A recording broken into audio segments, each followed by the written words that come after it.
জুলুম শুধু আমাদের জন্যই হারাম না, আল্লাহর জন্য হারাম। আল্লাহ তাআলা বলেন হাদিসে কুদসিতে, ইয়া ইবাদি, হে আমার বান্দারা, ইন্নী হারামতু যুলমা আলা নাফসি, আমি জুলুমকে আমি আল্লাহ নিজের উপরে হারাম করেছি।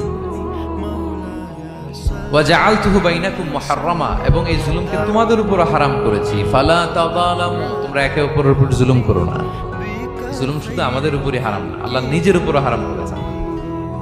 তাহলে জুলুমের সাথে কি মুমিনের কোনো সম্পর্ক থাকতে পারে? পারে না। এবং আল্লাহ তাআলা কখনো কোনো বান্দার উপর জুলুম করেন না।